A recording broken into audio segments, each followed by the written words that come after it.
এমন একজন সাহাবী দাহিয়াতুল কালব, আমার ভাইরা, দাহিয়াতুল কালবি, তিনার সুরত ধরে জিবরাইল আমিন বহুবার নবীর কাছে এসেছেন, ওহী নিয়ে আসছেন। ওহী বহন যখন করতেন জিবরাইল আমিন দাহিয়াতুল কালবির সুরত ধরে আসতেন।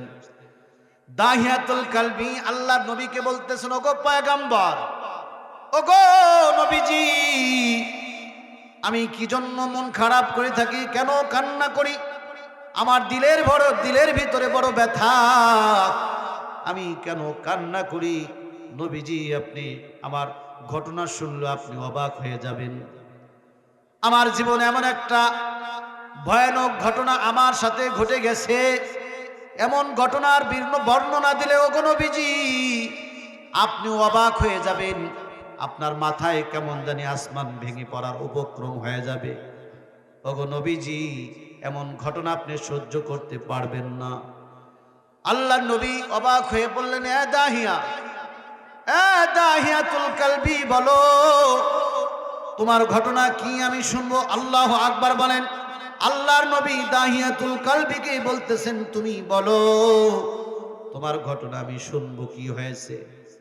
দাহিয়াতুল কালবিকে যখন আল্লাহ নবী বললেন বলো, দাহিয়াতুল কালবি বর্ণনা শুরু করলেন।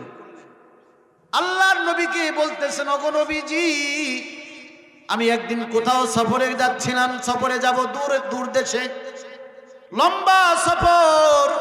আমার বিবির গর্ভে আমার সন্তান ছিল, আমার বিবি ছিল সন্তান সম্ভবা, আমার বিবি ছিল, তার গর্ভে আমার সন্তান ছিল। আমি যাওয়ার সময় বলে গেছি, বিবিরে, যদি তোমার গর্ভে আমার যে সন্তান আছে যদি ছেলে হয় তো তাকে আদর যত্ন দিয়া বড় করবা, আর যদি মেয়ে হয় তাকে মেরে ফেলবা। নাউজুবিল্লাহ বলেন। যদি তোমার গর্ভে ছেলে হয় তাহলে বাঁচায় রাখবা, কারণ ওই সময় ছেলে হলে তারা গর্ব করত যে ছেলে হয়েছে, তারা আনন্দ উল্লাস করতো। আর মেয়ে হলে তাদের নাক কাটা যেত, এমন একটা রীতি রসম, এমন একটা নিয়ম সেখানে চালু আছিল। আমার ভাইরা, বিবিকে বলেছে যদি মেয়ে হয় তাহলে তাকে মেরে ফেলবা। যাই হোক, অনেকদিন পর আল্লাহ তাআলা ওই দাহিয়াতুল কালবির বিবির ঘরে আল্লাহ তাআলা ফুটফুটে একটা কন্যা সন্তান দান করছে। আল্লাহু আকবার বলেন। জন্মের পরে এমন একটা চেহারা আল্লাহ তাআলা তাকে দিয়েছেন, তার মা তার চেহারা দেখে পাগল হয়ে গেছে, তার নাম রাখছেন জামিলা। আল্লাহু আকবার বলেন। জামিলাতুন অর্থ সুন্দরী, সুন্দর, যেমন চেহারা তেমন তার নাম। বলে সুন্দর চেহারার অধিকারী হওয়ার কারণে তার নামটাও রাখছে সুন্দরী, জামিলা। আমার ভাইয়েরা, লম্বা ঘটনা সংক্ষিপ্ত করে বলি। দাহিয়াতুল কালবির বিবি তার কন্যার নাম রাখছে জামিলা। জামিলা যখন আস্তে আস্তে বড় হতে লাগলো, আমার ভাইরা, এই ঘটনা কয়েকটি ভাবে আসছে। কোন কোন বর্ণনা আসছে জামিলা আস্তে আস্তে যখন বড় হতে লাগলো, জামিলার মা তার গোপনকে পরিচয় করেছে। জামিলা যখন কথা বলা শুরু করেছে, আব্বা আম্মা বলতে পারে, ওই সময় দাহিয়াতুল কালবি সফর থেকে ফিরে আসছে। আমার ভাইয়ারা, দাহিয়াতুল কালবি তার স্ত্রীকে জিজ্ঞাসা করে, এই মেয়েটাকে? বলে, এই মেয়েটা আমার বাড়ির কাজের লোক, কারণ যদি শুনে আমার মেয়ে তাহলে তো মেরে ফেলবে।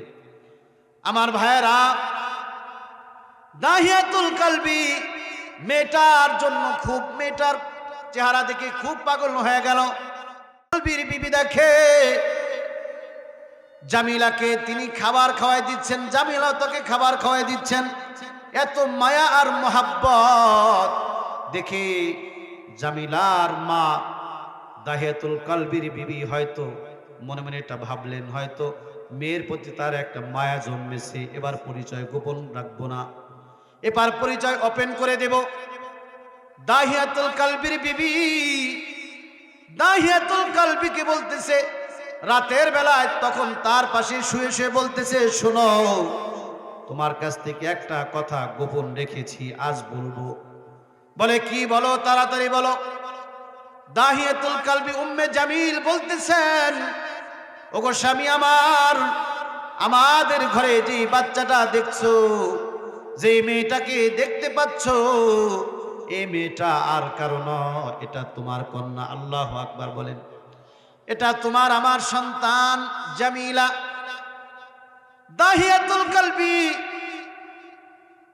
দাহিয়াতুল কালবি শুনে অবাক হয়ে গেল। রাতের বেলা এই কথা শোনার পর দাহিয়াতুল কালবি সারা রাত ঘুমায় নাই। হায় হায়, সমাজে কি করে মুখ দেখাবে। সারা রাত না ঘুমায় সুন্দর একটা ফন্দি আসছে। কি ফন্দি? এই জামিলাকে নিয়ে কোথাও তাকে জিন্দা দাফন করবে, জিন্দা কবর দেবে। রাত ভোরে ফন্দি আসছে। আমার ভাইরা, সকাল হয়ে গেল। জামিলার মাকে দাহিয়াতুল কালবি বলতেছে, ওগো উম্মে জামিল, তাড়াতাড়ি আমার মেয়েকে তাড়াতাড়ি সাজায় দাও। ওর নানার বাসা থেকে একটু ঘুরে আসি, বেড়ায় আসি। উম্মে জামিল দাহিয়াতুল কালবির স্ত্রী, তিনি মনে মনে ভাবলেন, হয়তো সন্তানের প্রতি আসলে তার কলিজার ভিতরে মায়া জন্মেছে, হয়তো আসলে তার মেয়েকে সে নিজের কন্যা সন্তান হিসেবে মেনে নিয়েছে, এজন্য আমাদের বাড়িতে, আমাদের বাবার বাড়িতে বেড়াইতে যাবে। উম্মে জামিল, জামিলার মা জামিলাকে ছোট্ট ফুটফুটে সুন্দরী মেয়েকে নিজ হাতে সাজায় দিল। এত সুন্দর করে সাজায় দিল। এই চেহারাটা এমনি তো সুন্দর, তারপরে সাজানোর পরে এত সুন্দর হয়েছে। আমার ভাইয়েরা, দাহিয়াতুল কালবি নবীজির কাছে বলতেছেন, ওগো নবীজি, আমার মেয়ে জামিলা যখন সুন্দর করে সেজে গুজে আমার সামনে আসলো, আমার কাছে মনে হইল আকাশের একখণ্ড চাঁদ আমার সামনে আসছে। আল্লাহু আকবার বলেন। আমার কাছে মনে হলো আকাশের একটা চাঁদ, একখণ্ড চাঁদ আমার সামনে এসে হাজির। তারপরে তার জন্য আমার দিলের ভিতরে মায়া হলো না। ওগো নবীজি, মেয়েটা আমাকে আব্বু আব্বু বলে আমাকে জড়ায় ধরলো, বলে বাবা চলো তোমার সঙ্গে ঘুরতে যাব। কি মজা, কি আনন্দ। আল্লাহ নবীকে দাহিয়াতুল কালবি বলতেছেন, ওগো নবীজি, মেয়েটা আমার হাত ধরে হাঁটা শুরু করলো। হাঁটতে হাঁটতে বহু দূর চলে গেলাম। মেয়েটা এবার বলতেছে, আব্বা জান, এটা তো আমার নানার বাড়ির পথ নয়, কেন এই পথে যাচ্ছেন? এটা তো নানার বাড়ির পথ নয়। দাহিয়াতুল কালবি নবীজিকে বলেন, ওগো নবীজি, এ কথা বলার পরে আমি আমার মেয়েকে একটা ধমক দিলাম। আমি আমার মেয়েকে ধমক দিয়ে বললাম, চুপ করো, তুমি ছোট্ট মানুষ, তুমি কি রাস্তা চেনো নাকি? চুপ মেরে আমার সঙ্গে চলো, আজকে নতুন এক রাস্তা দিয়ে তোমাকে নিয়ে যাব। এই বলে তাকে সঙ্গে নিয়ে গেল। বহু দূর যাওয়ার পরে পাহাড়ের আড়ালে একটা নির্জন জায়গায়, সেখানে গিয়ে তার মেয়েকে পাশে দাঁড় করায় দাহিয়াতুল কালবি গর্ত খনন করতেছেন। পাথরের এলাকা, শক্ত মাটি, গর্ত খনন করতেছেন। আল্লাহর নবীকে দাহিয়াতুল কালবি বলে, ওগো নবীজি, আশ্চর্যের কথা হলো এই, আমি যখন গর্ত খনন করতেছিলাম, গরমে কষ্টের কারণে আমার মাথা থেকে, মুখ থেকে ঘামগুলি ঝরঝর করে পড়তেছিল। আমার ওই ছোট্ট মেয়ে জামিলা তার কাপড়ের আঁচল দিয়া, জামার আস্তিন দিয়া আমার কপালের ঘামগুলি মুছে দিচ্ছিল আর বলতেছিল, এই বাবা, গর্ত কেন করতেছ? আমি বললাম, মা তুমি একটু দূরে যাও, তোমাকে ডাক দেব, তুমি দূরে যাও। আল্লাহর নবীকে দাহিয়াতুল কালবি বলে, তখনও তার জন্য আমার দিলের ভিতরে মায়া হলো না। সুন্দর চেহারা, আমি তার মরণের গর্ত করতেছি আর সে আমার ঘাম মুছে দেয়, আমার গায়ে থেকে মাটিগুলো মুছে দেয়। আর বলে, বাবা তোমার অনেক কষ্ট হচ্ছে। আমার আপনার ঘরে যাদের ছোট্ট একটা মেয়ে আছে, বাবা যখন বাজার থেকে আসে, মেয়ে দৌড়ে আসে, ঠিক কিনা বলেন?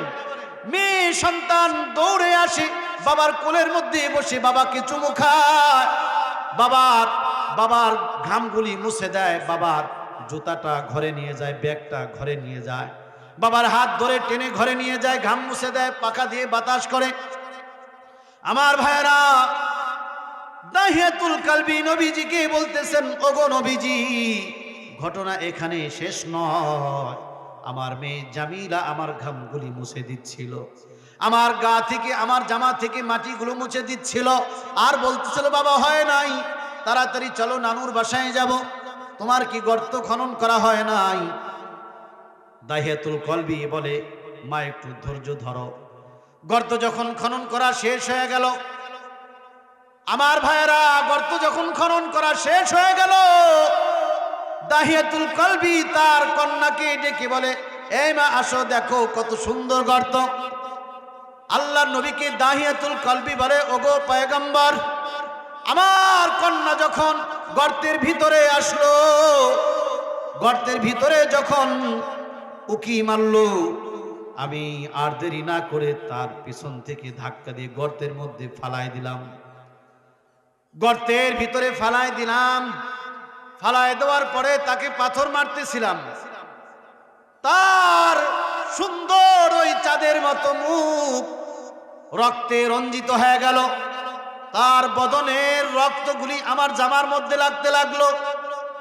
ওই অবস্থার মধ্য থেকেও জামিলা আমার মেয়ে বলতেছে, ওগো নবীজি, আমার মেয়ে জামিলা বলতেছে, ও আব্বাজান, কেন আমাকে কেন আপনি মারতেছেন?